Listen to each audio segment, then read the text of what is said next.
초기에 킹오파가 각국의 대표들로 팀을 꾸렸던 만큼 실제 국가와 장소가 스테이지 배경에 활용됐다. 이 배경들 중 오로치 편의 마지막이었던 킹오파 97을 기준으로 살펴보면 먼저 스테이지가 나오기 전 화면, 사텔라라는 로고가 등장하고 로고의 정체는 3스테이지를 완료한 뒤 정식 명칭인 사텔라 뉴스 네트워크임을 알 수 있으며 킹오파 중계 담당 방송사이다. 또 이 글씨들은 스테이지의 순서, 국가, 경기시간, 관중수, 장소를 의미한다. 97의 스테이지는 총 6개가 있으며 한국, 모나코, 발리, 중국, 일본, 미국이 있고 스테이지마다 각국의 라운드걸이 등장한다. 먼저 한국, 빨강, 노랑의 한복을 차려입은 라운드걸이 등장하고 장소는 경복궁의 건춘문이다. 여기저기 등장하는 한국어와 오방색의 노랑, 빨강, 파랑의 천이 인상 깊다. 두 번째로 모나코의 FA1 서킷 내 루스카스라는 코너이고 이 때문에 레이싱걸에 가까운 여성이 등장한다. 사실 이 루스카스 코너의 원 명칭은 인접 식당에서 따온 라스카스이다.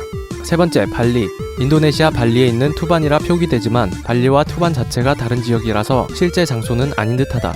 라운드걸은 원주민으로 추정되는 여성이 등장한다. 네 번째로 중국. 라운드걸은 치파오를 착용한 여성이 등장하며 장소는 주룽의 시가지다. 엄밀히 말하면 중국이 아닌 홍콩의 주룽. 여기서 주목할 점은 스테이지 왼편에 나오는 캐릭터들인데 에이지와 게망토와 소가쿠, 두 여성과 로뎀, 밥 윌슨과 로디 버츠와 레니 크레스톤, 로디와 캐시와 캡틴 클레이튼, 헤비디와 더킹과 토도 류아쿠, 미국팀 텅프루와 야마다 주베이와 리 파이론이 등장한다. 다섯 번째, 일본. 라운드걸은 의외로 평범하며 장소는 고시엔 스타디움, 실제론 야구장이지만 콘서트 무대같이 꾸며져 있다. 마지막으로 미국. 장소는 어드벤처랜드이기 때문에 라운드걸도 마술사 옷과 망사 스타킹을 착용한 금발의 여성이 등장한다. 장소 자체는 실존하는 곳이 아닌 듯하고 대신 디즈니랜드에 있는 유람선이 있다. 여기서 주목할 점은 중앙 배경의 조형물인데 그 라운드에 이카리 팀원이 있으면 성적이 위에 로켓이 헬기로 나온다. 킹오파 94, 95, 96의 이카리 팀 스테이지에 헬기가 등장하기 때문에 상징성을 부여한 이스터 에그다.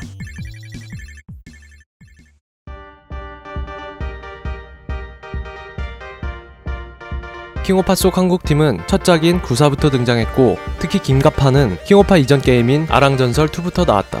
역사상 처음으로 등장한 한국인 비디오 게임 캐릭터로 킹오파 맥시멈 임팩트를 제외한 모든 시리즈에 참석했다. 김갑판의 이름은 당시 SNK의 유통을 담당했던 비콤사의 사장 이름인 김갑판에서 따왔으며 이분의 이름 속 빛날 하늘, 동음의 다른 한자, 불을 환으로 바꿔 지금의 이름을 갖게 됐다. 김 사장의 인터뷰에 따르면 김갑판이란 캐릭터는 당시 SNK 게임 개발 총괄이었던 니시야마 전무에게 태권도 캐릭터를 만드는 게 어떻겠느냐 하고 건의했고 태권도 자료도 직접 만들어 보내며 설득해 만들어졌다고 한다. 어쨌든 김갑판은 악을 증오하고 정의를 수호하는, 아니 정의 수호를 넘어 정의 덕후 수준의 인물로 유명하다. 갱생의 파동에 눈뜬 김사범이란 별명이 생겼을 정도. 장거하는 대전교도소를 부수고 탈옥한 탈옥수로 김갑판에게 두들겨 맞고 갱생을 위한 수련을 한다는 설정이다. 때문에 킹오파 95까지 흰색 도복이 아닌 검정색 제수복을 착용했다.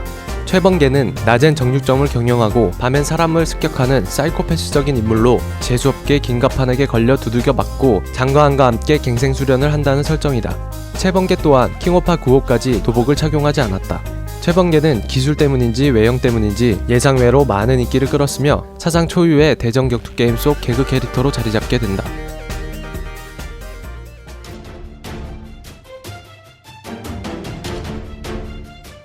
이카리 팀은 킹오파 94부터 브라질 팀으로 등장했고 오로치편 한정 구성원은 하이데른, 랄프, 클라크, 레오나 4인이다.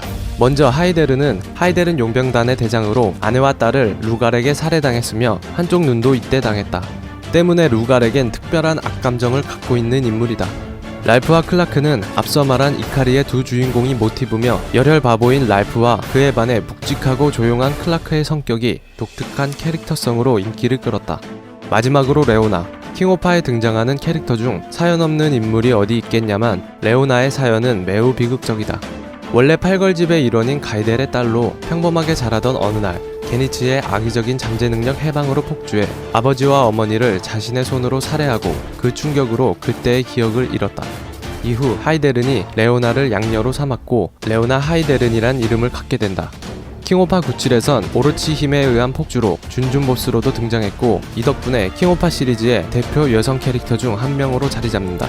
하이데른 용병단은 애쉬편까지 계속해서 등장하며 킹오파의 전체적 흐름에 영향을 주는 존재다.